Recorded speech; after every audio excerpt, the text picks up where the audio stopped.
Hello student, आज से हम लोग एक नया टॉपिक स्टार्ट करने जा रहे हैं, वेक्टर। ये topic competition point of view से बहुत इंपॉर्टेंट टॉपिक है और 12 बोर्ड के पॉइंट ऑफ व्यू से भी इंपॉर्टेंट टॉपिक है। वेक्टर के बाद जब आप 3 डायमेंशन ज्योमेट्री टॉपिक पढ़ेंगे तो वेक्टर का कॉन्सेप्ट और 3 डायमेंशन ज्योमेट्री का कॉन्सेप्ट, ये दोनों का कॉन्सेप्ट एक दूसरे से जुड़ा हुआ है, मिलता जुलता है। और जब आप 3 डायमेंशन ज्योमेट्री टॉपिक कंप्लीट कर लेंगे तो आप वेक्टर के हर सवाल को 3D के कॉन्सेप्ट से और 3D के हर सवाल को वेक्टर के कॉन्सेप्ट से बना सकते हैं। तो इसके लिए जरूरी है कि वेक्टर का जो भी कॉन्सेप्ट है, जो भी छोटा छोटा सारा पॉइंट है, वो सारा पॉइंट आपका क्लियर होना चाहिए। तो आइए स्टार्ट करते हैं हम लोग वेक्टर। तो इसमें सबसे पहले हम देखते हैं कि सदिश राशि क्या है।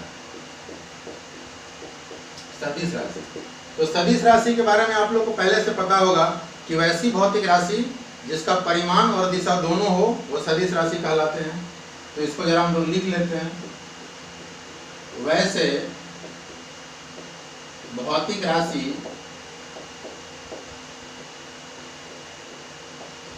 जिनका परिमाण तथा दिशा दोनों हो सदिश राशि कहलाते हैं। सदिश राशि कहलाते हैं।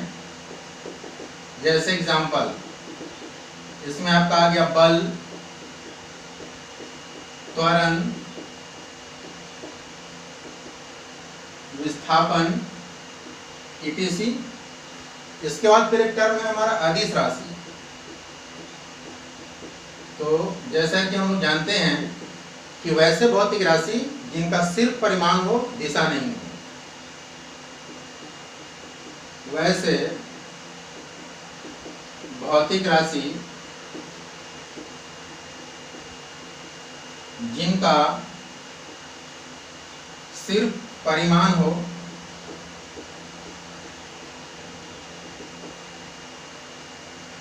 दिशा न हो,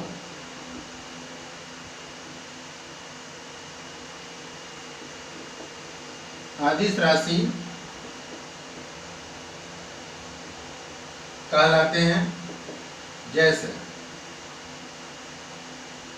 एग्जाम्पल, इसमें आपका आ गया समय, दूरी, क्षेत्रफल, आयतन, etc। इसको नोट करिए।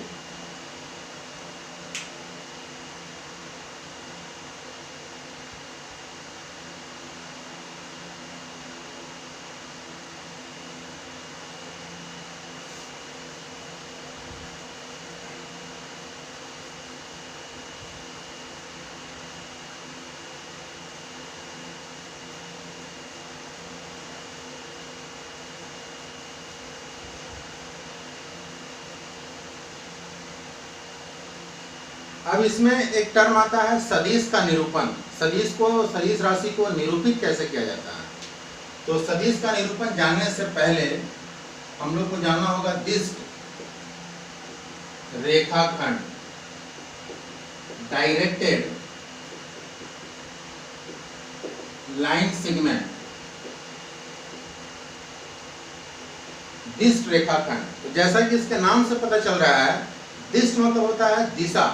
तो वैसे रेखाखंड जिसका कुछ दिशा हो वो कहलाएगा दिष्ट रेखाखंड। जैसे अगर मान लेते हैं कि यहाँ पर A है और ये B है, अगर ये A और B ऐसा नहीं लिखा हुआ रहेगा और सिर्फ ऐसे एक रेखा खींच दिया जाए तो ये एक रेखा हो जाएगा। ये अनंत की ओर उधर जा रहा है और इधर भी जा रहा है। लेकिन अगर यहाँ पर इन बिंदुओं को फिक्स कर दिया जाए A और B, तो अब ये रेखाखंड हो गया क्योंकि इसका लंबाई फिक्स हो गया। तो लंबाई फिक्स हो गया तो ये हो गया रेखाखंड।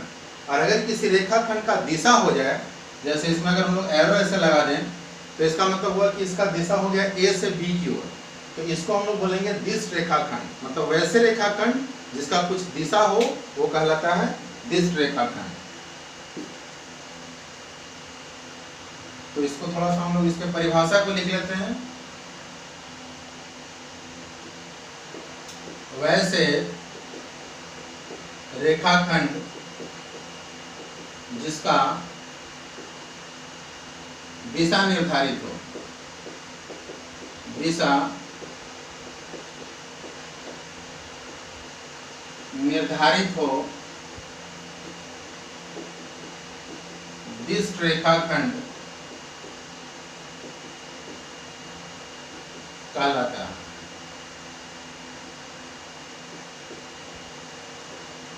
कहलाते हैं। जैसे यहाँ पर ये ए हो गया और ये बी हो गया। अगर इसमें हम लोग यहाँ पर एरो दे दिए तो इस रेखाखंड का एक दिशा निर्धारित हो गया ए से बी की ओर, तो यह कहलाएगा दिष्ट रेखाखंड। यहाँ रेखाखंड ए बी एक दिष्ट रेखाखंड है।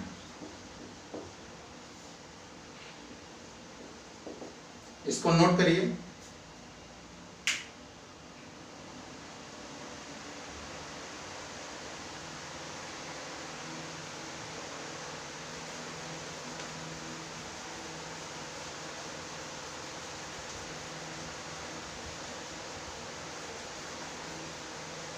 चलिए अब हम लोग देखते हैं कि सदिश को कैसे निरूपित किया जाता है। सदिश का निरूपण, तो किसी भी सदिश राशि को एक दिष्ट रेखाखंड के द्वारा निरूपित किया जाता है। उस दिष्ट रेखाखंड का जो दिशा होता है वो उस सदिश का दिशा होता है, और जो दिष्ट रेखाखंड की लंबाई होती है वो उस सदिश का परिमाण होता है। तो सदिश को, सदिश राशि को एक दिष्ट रेखाखंड के द्वारा निरूपित किया जाता है।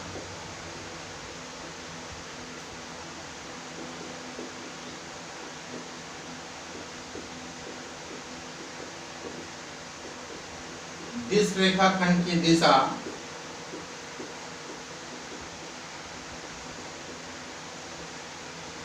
सदिश का दिशा होता है। सदिश राशि है तो परिमाण के साथ साथ उसका दिशा भी होगा, तो दिष्ट रेखाखंड का जो भी दिशा होगा वो सदिश का दिशा होगा, तथा दिष्ट रेखाखंड की लंबाई सदिश का परिमाण होता है। जो भी दिष्ट रेखाखंड की लंबाई होती है वो सदिश का क्या होता है, परिमाण होता है। जैसे मान लेते हैं ये ए है और ये बी है, तो इसका अगर हम लोग तीर का निशान इधर से लगा दिए तो इसका दिशा हो गया ए से बी की ओर, तो ऐसे ए बी लिख दिए और इसके ऊपर में एक तीर का निशान हम लोग लगा देते हैं। ये तीर का निशान ये रिप्रेजेंट करता है कि ये जो है वो सदिश राशि है, वेक्टर ए बी। तो वेक्टर ए बी की दिशा ए से बी की ओर है, ए से बी की ओर है, और वेक्टर ए बी का जो परिमाण है सदिश ए बी का, उसको हम लोग मॉड से डिनोट करते हैं, मॉड वेक्टर ए बी। तो वेक्टर ए बी में अगर मॉड लगा दिए तो ये सदिश ए बी का परिमाण हो गया। तो ये हो गया ए बी का परिमाण, और जो सदिश ए बी का परिमाण वही होता है जो रेखाखंड ए बी का लंबाई होता है। तो मॉड वेक्टर ए बी का मॉड मतलब वेक्टर ए बी का परिमाण, और ये हो गया रेखाखंड ए बी का जो लंबाई होगा उसके बराबर। इसको नोट करिए।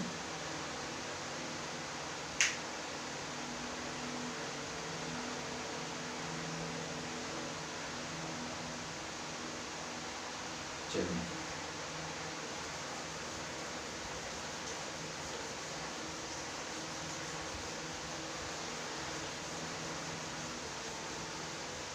सदिश राशि को हम लोग अंग्रेजी वर्णमाला के छोटे अक्षर से भी डिनोट करते हैं। यहाँ पर हम लोग कैपिटल लेटर के द्वारा डिनोट किए, लेकिन कभी कभी सदिश राशि को नोट में करके आप इसको लिख लीजिएगा। सदिश राशि को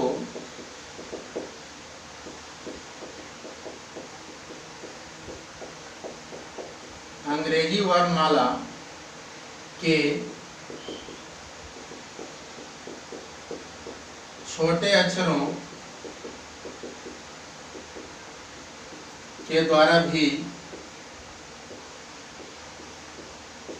निरूपित किया जाता है। जैसे यहाँ पर हो गया वेक्टर ए, तो वेक्टर ए अगर हम लोग इस वेक्टर को अगर हम लोग वेक्टर ए के द्वारा रिप्रेजेंट करेंगे, निरूपित करेंगे, तो यहाँ हम लोगों को ये पता नहीं चलेगा कि इसका अंतिम बिंदु कौन है और प्रारंभिक बिंदु कौन है। लेकिन अगर इसको हम लोग अंत बिंदु के द्वारा रिप्रेजेंट करें ए बी, तो वेक्टर ए बराबर हो गया ए बी। तो यहाँ से अगर हम लोग अंत बिंदु के द्वारा इसको रिप्रेजेंट करेंगे इंड पॉइंट्स के द्वारा, तो उससे हम लोगों को ये पता चल जाएगा कि प्रारंभिक बिंदु कौन है और अंतिम बिंदु कौन है। साथ ही साथ हम लोग को ये भी पता चल जाएगा कि इस वेक्टर का डायरेक्शन क्या है, इसका दिशा क्या है, ए से बी की ओर। लेकिन अगर सिर्फ हम लोग स्मॉल लेटर से डिनोट करेंगे, तो वहां से हम लोगों को उसका न तो डायरेक्शन पता चलेगा और न ही उसके मैग्नीट्यूड, परिमाण के बारे में पता चलेगा। तो अगर स्मॉल लेटर के द्वारा कहीं पर रिप्रेजेंट किया हुआ है, तो उसके दिशा को पता करने के लिए फिर किसी फिगर का होना जरूरी है। तो वेक्टर ए बराबर वेक्टर ए बी, और ये हो गया वेक्टर ए बी की दिशा ए से बी की ओर है, और वेक्टर ए बी का जो मॉड है उसको हम लोग सिर्फ स्मॉल लेटर से डिनोट करते हैं। ए के ऊपर एक ऐसे एरो लगा हुआ है, तो ये वेक्टर ए हो गया। लेकिन अगर इसमें हम लोग मॉड लगा दिए, तो इसको कभी कभी स्मॉल लेटर से भी हम लोग डिनोट करते हैं। तो अगर कहीं पर सिर्फ स्मॉल लेटर है, उसमें एरो नहीं दिया हुआ है, तो हम लोग ये मान के चलेंगे कि वेक्टर ए का ये मैग्नीट्यूड है, परिमाण है। इसको नोट करिए।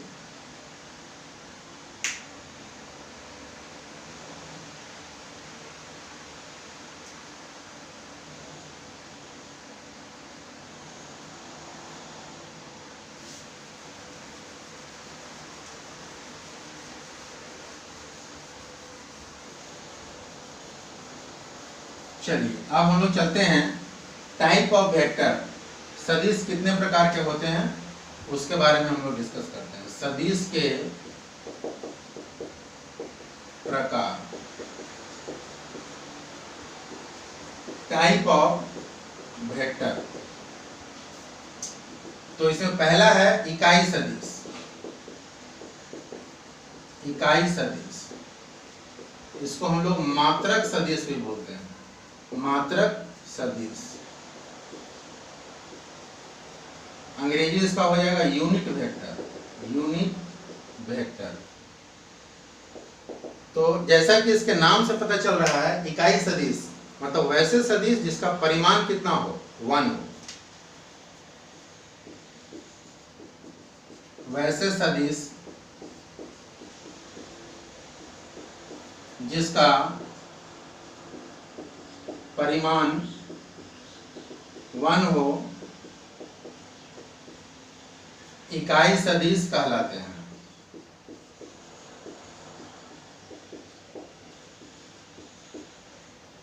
वेक्टर ए की दिशा में, मान लेते हैं कि वेक्टर ए कोई वेक्टर है, कोई सदिश है, तो वेक्टर ए की दिशा में इकाई सदिश को ए कैप, ऐसे ए के ऊपर इस तरह से कैप के द्वारा रिप्रेजेंट करते हैं। ए कैप के द्वारा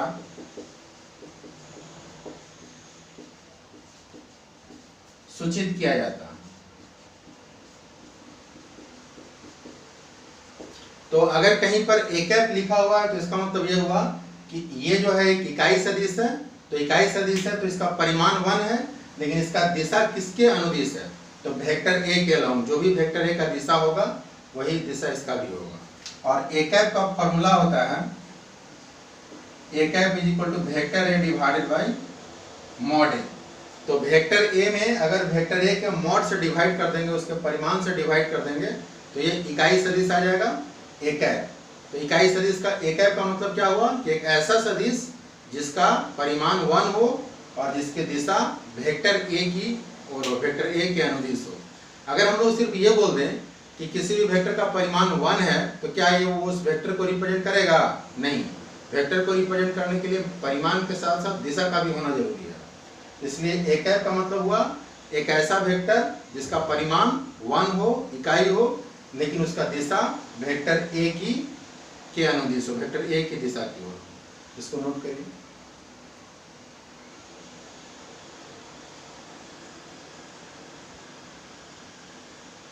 चलिए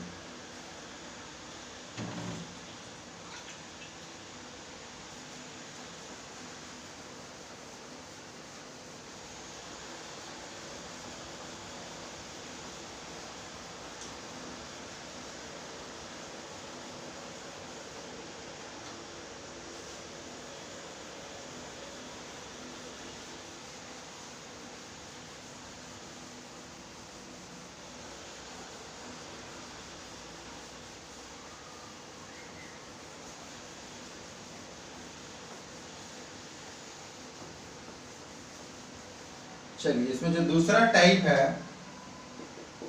वो है सआदिम सदिश, को इनिशियल वेक्टर। सआदिम सदिश, को इनिशियल वेक्टर। तो इसका परिभाषा ये होगा कि वैसे सदिश जिनका प्रारंभिक बिंदु एक ही हो, अंतिम बिंदु अलग अलग हो सकता है लेकिन सबका प्रारंभिक बिंदु क्या हो? एक ही हो। तो वैसे सदिश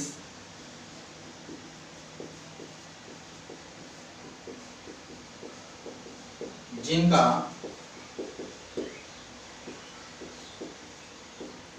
प्रारंभिक बिंदु एक ही हो,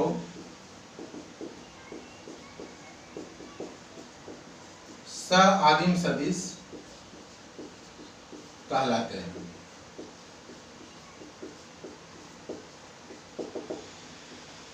जैसे एग्जांपल मान लेते हैं ये वेक्टर ए, दूसरा ये हो गया आपका वेक्टर बी, और तीसरा एक और वेक्टर ले लेते हैं वेक्टर सी। तो आप ये बताइए कि वेक्टर ए का प्रारंभिक बिंदु ये बिंदु है और इसका अंतिम बिंदु ये है। वेक्टर बी का प्रारंभिक बिंदु ये है, अंतिम बिंदु ये है, और वेक्टर सी का प्रारंभिक बिंदु ये है, अंतिम बिंदु ये है। तो तीनों वेक्टर का प्रारंभिक बिंदु क्या है? एक ही है। मान लेते हैं ये ओ है, ये हो गया ए बिंदु, बी और ये हो गया सी। तो तीनों जो वेक्टर है ए, बी और सी, तीनों का प्रारंभिक बिंदु एक ही है, अंतिम बिंदु अलग अलग है। तो इसलिए ये तीनों क्या कहलाएंगे? सआदिम सदिश कहलाएंगे। यहाँ vector A, vector B, vector C का प्रारंभिक बिंदु कौन है? ओ है। अतः vector A, vector B, vector C सआदिम सदिश है। इसको नोट करिए।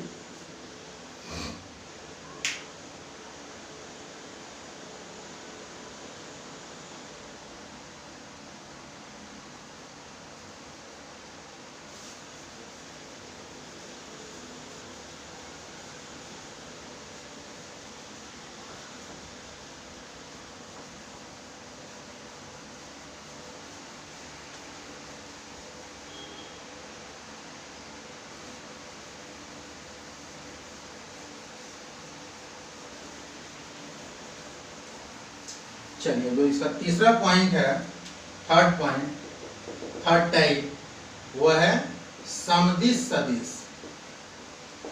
समदिश सदिश, लाइक वेक्टर्स, लाइक वेक्टर्स। समदिश, समदिश माने वैसा सदिश जिसका दिशा एक ही हो, या लाइक वेक्टर्स मतलब एक जैसा सदिश। तो इसका परिभाषा यही बनेगा कि वैसे सदिश जिनका दिशा एक ही हो, वैसे सदिश जिनका दिशा एक ही हो। जैसे कि एग्जाम्पल से समझिए, मान लेते हैं ये वेक्टर ए और दूसरा ये है आपका वेक्टर बी। यहाँ पर हम लोग ये देखते हैं कि वेक्टर ए और वेक्टर बी ये दोनों का दिशा एक ही है, मतलब दोनों एक दूसरे के समानांतर हैं, तो दोनों का डायरेक्शन जो दिशा है वो एक ही हो जाएगा। तो इस केस में वेक्टर ए और वेक्टर बी जो है वो समदिश सदिश होगा, लाइक वेक्टर। बहुत स्टूडेंट को यहाँ कंफ्यूजन होता है और वो ऐसे बोलते हैं कि वेक्टर ए है और दूसरा वेक्टर बी इस तरीके से ले लेते हैं और बोलते हैं कि दोनों का दिशा तो एक ही है, एक ही तरफ जा रहा है, तो क्या ये समदिश सदिश होगा? तो नहीं, ये समदिश सदिश नहीं होगा। इसमें अगर हम लोग एक लाइन और इसके परिभाषा में जोड़ लेंगे तो ज़्यादा अच्छा रहेगा कि वैसे सदिश जिसका दिशा एक ही हो तथा जो एक ही रेखा या समांतर रेखाओं के द्वारा निरूपित हो, समदिश सदिश कहलाते हैं। समदिश सदिश कहलाते हैं। अब आइए, अब इसको समझिए। ये हो गया वेक्टर ए। अब अगर कोई स्टूडेंट ये बोले कि सर ये वेक्टर बी है, तो यहाँ पर ये देखिए वेक्टर ए और वेक्टर बी, तो क्या वेक्टर ए जिस रेखा के द्वारा निरूपित है और वेक्टर बी जिस रेखा के द्वारा निरूपित है, क्या ये दोनों रेखाएं समांतर हैं? नहीं है, समांतर नहीं है। तो ना तो ये समांतर है दोनों रेखाएं और ना एक ही रेखा है, तो इसलिए यहाँ पर ये समदिश सदिश नहीं होगा, लाइक वेक्टर नहीं होगा। लेकिन ये इस फिगर में है, ये आ गया वेक्टर बी। तो वेक्टर ए और वेक्टर बी ये दोनों जिस रेखा के द्वारा निरूपित हैं, वेक्टर ए जिस रेखा के द्वारा निरूपित है और वेक्टर बी जिस रेखा के द्वारा निरूपित है, ये दोनों रेखाएं आपस में समांतर हैं या एक ही रेखा भी हो सकता है। अगर वेक्टर बी को हम ऐसे ड्रॉ कर दें तो दोनों एक ही रेखा हो जाएगा। तो इस स्थिति में ए और बी जो है वो क्या हो जाएगा? समदिश सदिश। तो दोनों का दिशा एक ही होना चाहिए, साथ ही साथ या तो दोनों एक ही रेखा के द्वारा निरूपित होना चाहिए या समांतर रेखाओं के द्वारा निरूपित होना चाहिए। यहाँ वेक्टर ए तथा वेक्टर बी समदिश सदिश हैं, इसको नोट करिए।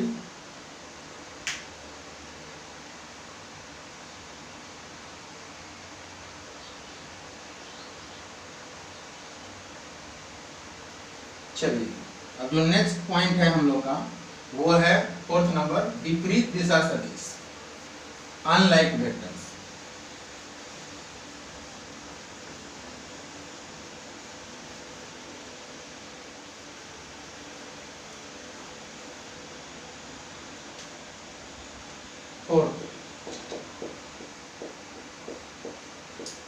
विपरीत दिशा सदिश, अनलाइक वेक्टर्स। तो जैसा कि इसके नाम से पता चल रहा है, विपरीत दिशा सदिश मतलब वैसे सदिश जिसका दिशा क्या हो? विपरीत हो। वैसे सदिश जिनका दिशा विपरीत हो। अब देखिए, यहाँ पर एक सदिश है वेक्टर ए, आपको ये स्टूडेंट ऐसे ड्रॉ करेगा वेक्टर बी और बोलेगा कि यहाँ पर वेक्टर ए का दिशा इधर है, वेक्टर बी का दिशा इधर है, तो दोनों विपरीत दिशा में हो गया। तो क्या ये अनलाइक वेक्टर होगा? तो ये नहीं होगा, क्योंकि वैसे सदिश जिनका दिशा विपरीत हो मतलब इसका जस्ट अपोजिट हो, वेक्टर बी जो होना चाहिए वो वेक्टर ए के जस्ट अपोजिट होना चाहिए। तो इसको हम लोग वेक्टर बी को ऐसे रिप्रेजेंट कर सकते हैं, वेक्टर बी हो गया। तो इसको बेहतर होगा कि वेक्टर ए और वेक्टर बी जो है वो आपस में समांतर हो गया। तो इसमें एक लाइन और अगर हम लोग जोड़ लेंगे तो ये ज़्यादा अच्छा होगा कि वैसे सदिश जिनका दिशा विपरीत हो तथा जो या तो एक ही रेखा के द्वारा निरूपित हो या समांतर रेखाओं के द्वारा निरूपित हो, तथा वैसे सदिश जिनका दिशा विपरीत हो तथा जो एक ही रेखा या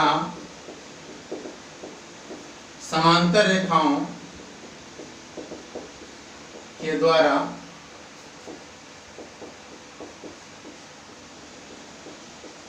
निरूपित हों, विपरीत दिशा सदिश कहलाते हैं। विपरीत दिशा सदिश कहलाते हैं। जैसे एग्जाम्पल ले लेते हैं, वेक्टर ए और ये आपका हो गया वेक्टर बी। तो यहाँ वेक्टर ए और वेक्टर बी जो है दोनों का दिशा विपरीत है, और ये दोनों जो है वो जिस रेखा के द्वारा निरूपित है वो रेखा आपस में क्या है, समानांतर है। तो यहाँ वेक्टर ए तथा वेक्टर बी विपरीत दिशा सदिश है। इसको नोट करिए।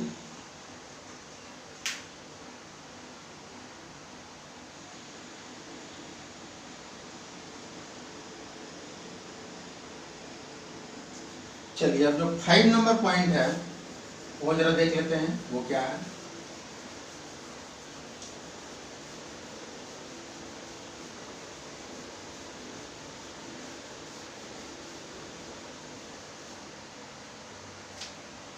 फाइव नंबर पॉइंट है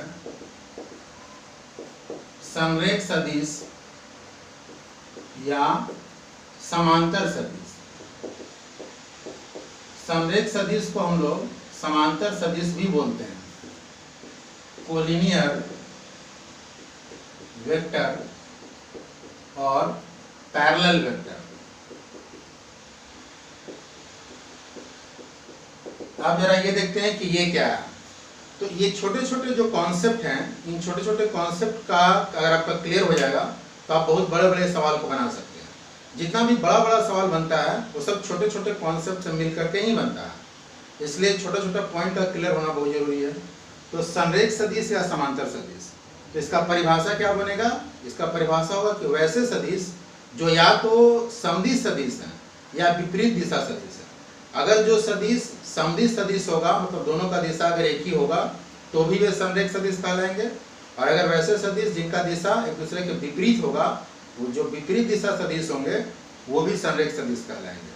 तो वैसे सदिश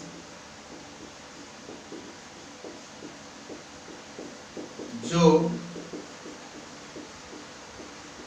समदिश सदिश हों या विपरीत दिशा सदिश हों, संरेख सदिश कहलाते हैं। संरेख सदिश कहलाते हैं। अब इनको समांतर सदिश भी बोला जाता है। ये क्यों बोला जाता है जरा देख लेते हैं।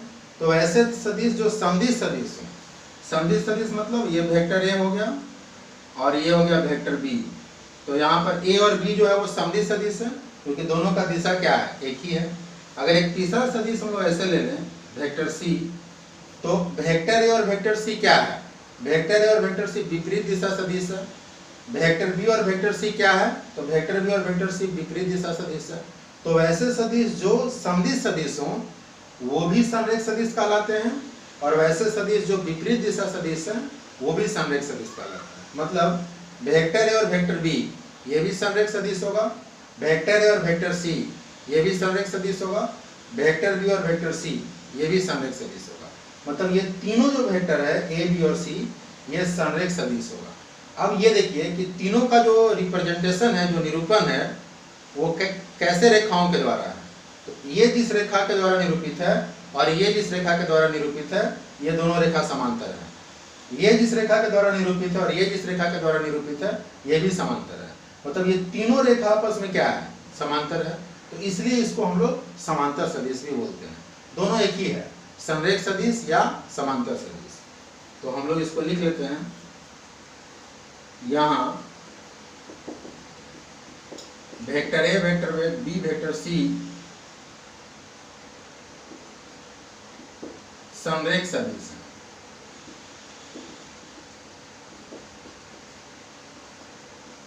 समरेख सदिश है, इसको नोट करिए।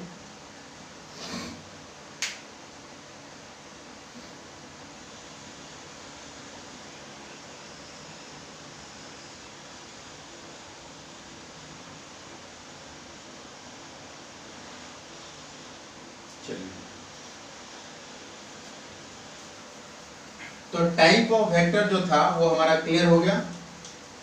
अब हम लोग देखते हैं कि किसी भी सदिश राशि में अगर किसी अदिश राशि से गुना कर देते हैं तो क्या होता है।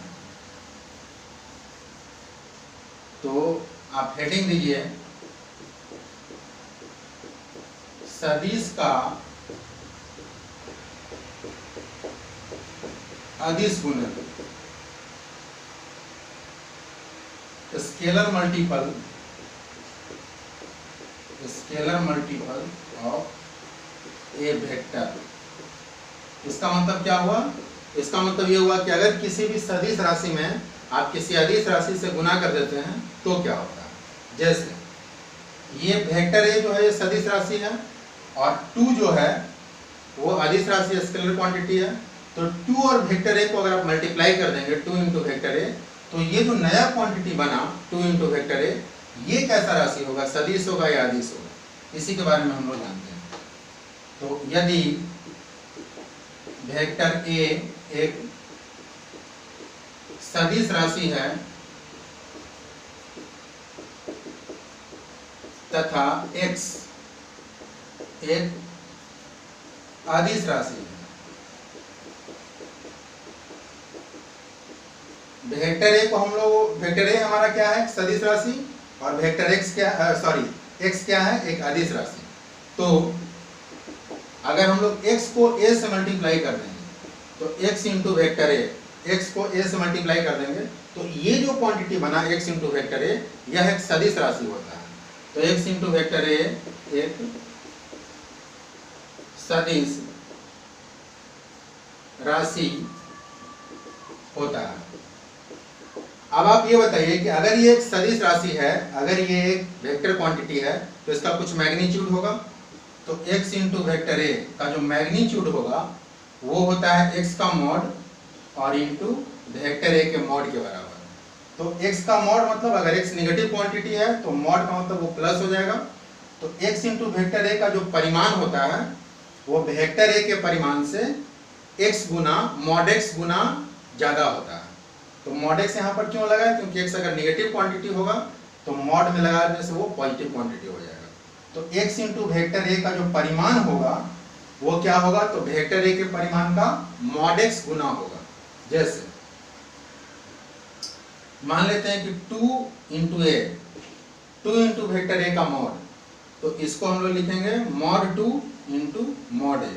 मॉड 2 का वैल्यू होता है 2, तो is equal to 2 into mod A. इसका मतलब कि 2 इंटू वेक्टर ए का जो मॉड हुआ वो मतलब 2 इंटू वेक्टर ए का जो परिमाण हुआ वो वेक्टर ए के परिमाण से 2 गुना ज़्यादा है, 2 टाइम्स ज़्यादा है। अगर यहीं पर हम लोग -2 इंटू ए लिख दें, -2 इंटू ए मतलब वेक्टर ए में -2 से गुना कर दिए तो ये नया संख्या बना, क्वांटिटी बना, और ये एक सदिश राशि है तो इसको हम लोग लिखेंगे -mod 2 इंटू मॉड ए। अब बताइए कि मॉड -2 का वैल्यू भी +2 होता है, तो ये हो जाएगा 2 इंटू मॉड ए। मतलब -2 इंटू वेक्टर ए का मॉड बराबर हो गया 2 इंटू मॉड ए।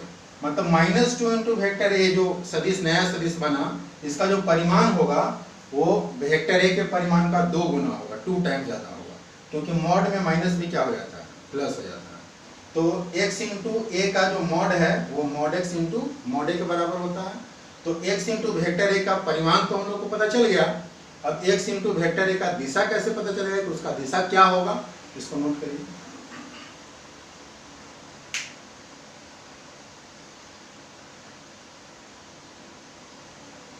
अब आइए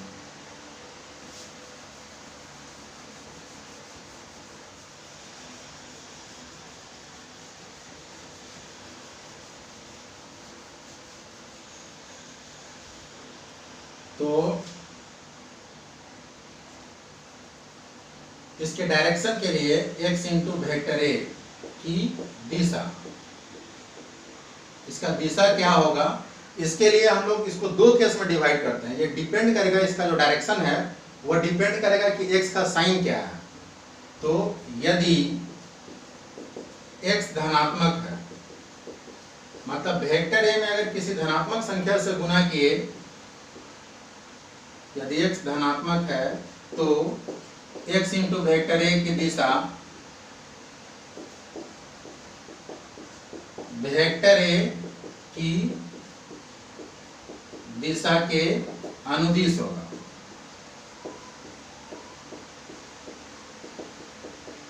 मतलब अगर आप वेक्टर ए में किसी भी धनात्मक संख्या से गुना करेंगे तो x इंटू वेक्टर ए जो आएगा उसका जो डायरेक्शन होगा, जो दिशा होगा, वो वेक्टर ए के अलॉन्ग ही होगा। जिधर वेक्टर ए का डायरेक्शन होगा उधर इसका भी डायरेक्शन होगा।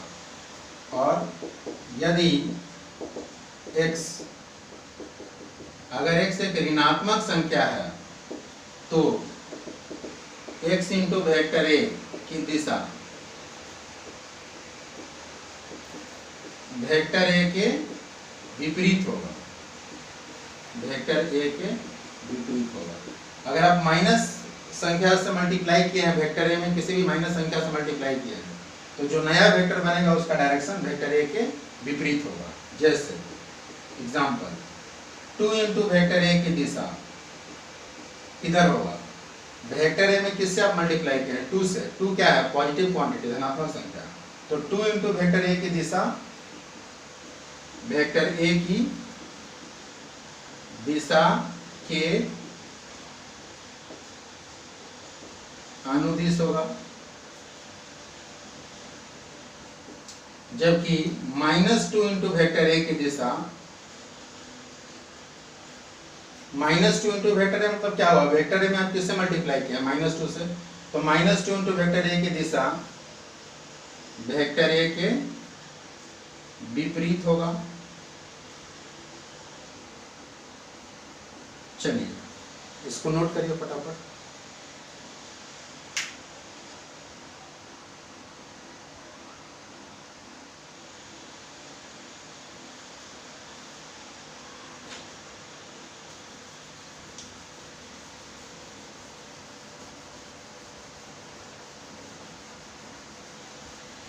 तो एनसीईआरटी का जो पहला एक्सरसाइज है उसमें जो थ्योरी था वो सारा थ्योरी क्लियर हो गया पहला एक्सरसाइज का।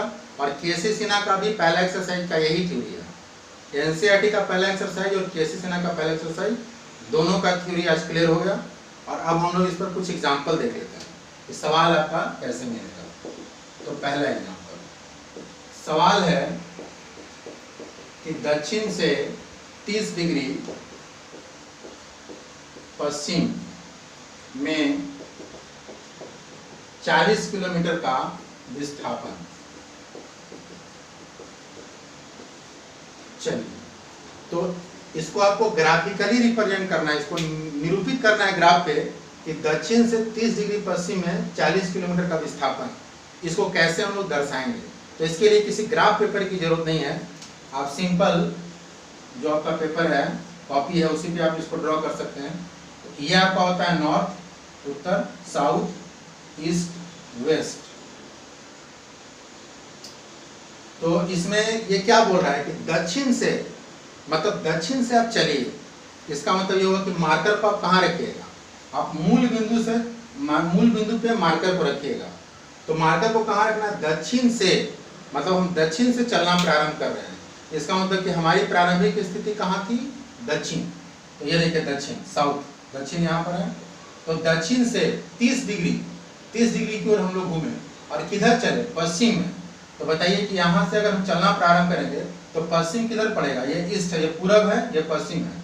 तो यहाँ से जब हम चलना प्रारंभ किए दक्षिण से, तो 30 डिग्री किधर चलना होगा, पश्चिम में। तो किधर जाना होगा, तो इधर आना होगा हम लोगों को, तब ना पश्चिम की ओर चलेंगे। ये देखिए यहाँ से चलना प्रारंभ किए और 30 डिग्री घूमे और पश्चिम आ गए। मतलब ये वाला कोण कितना होगा, ये वाला कोण हो गया 30 डिग्री। और कितना विस्थापन, 40 किलोमीटर। इसका मतलब कि हम चलना प्रारंभ कहाँ से किए थे, ओ से।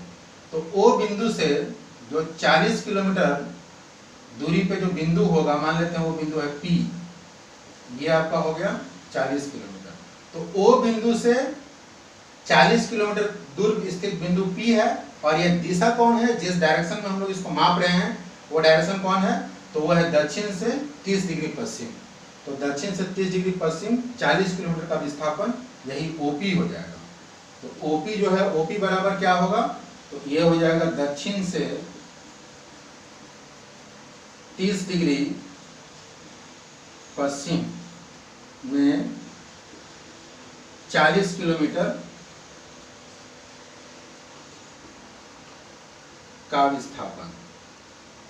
तो पहला टाइप का सवाल आपको इसी तरह का मिलेगा, केसीसी में भी ऐसा ही है और एनसीईआरटी में भी ऐसा ही है, इसको नोट करिए।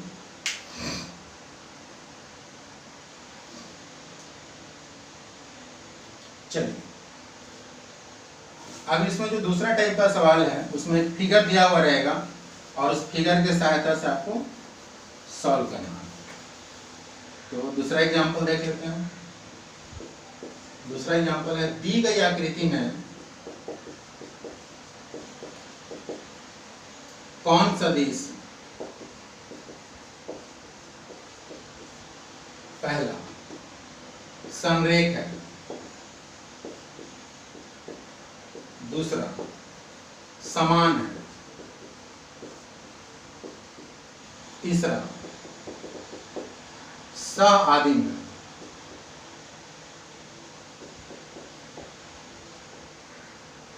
सह-आदिम। तो संरेख सदिश के बारे में हम लोग पढ़ लिए हैं, सह-आदिम सदिश के बारे में ही पढ़ लिए हैं।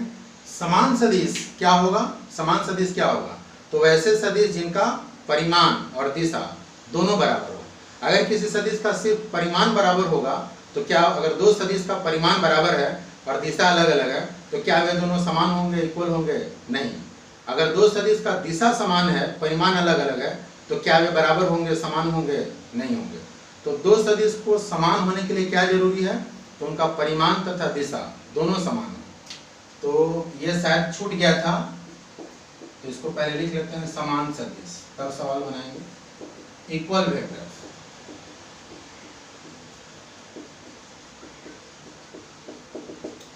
तो क्या इसका परिभाषा बनेगा,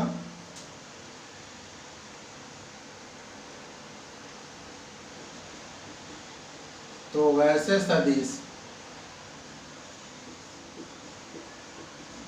जिनका परिमाण तथा दिशा दोनों समान हो,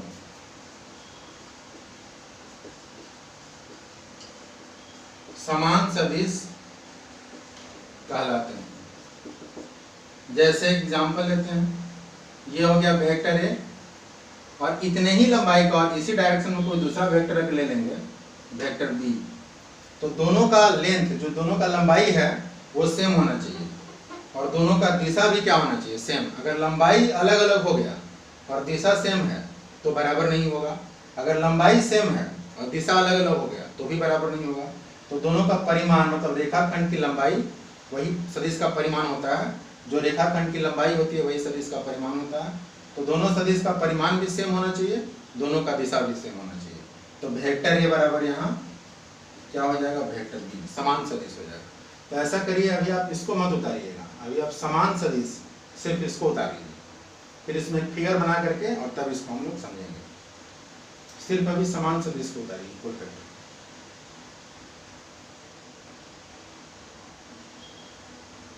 चलिए, तो अब आइए अपने एग्जाम्पल पे। तो हम लोगों का एग्जाम्पल क्या है, तो दी गई आकृति में पहचानना है कि कौन संरेख सदिश है, कौन समान सदिश है और कौन सह-आदिम है। इसका एक फिगर दिया हुआ, तो फिगर देखिए ऐसे बनाया हुआ है। ये है वेक्टर ए, ये है, इसको ऐसे यहाँ पर बनाया गया है। तो ये है वेक्टर बी, और ये आपका हो गया वेक्टर सी, और इधर से ऐसे एरो है, ये है वेक्टर डी। यही फिगर है। इसका और इसका लंबाई, दोनों का लंबाई बराबर है। तो ये फिगर, इस फिगर के हिसाब से पहले हम लोगों को देखना है कि संरेख सदिश कौन है। तो संरेख सदिश किसको क्या होता है, उसका परिभाषा क्या है। तो वैसे सदिश जिसका दिशा या तो एक ही हो या विपरीत हो।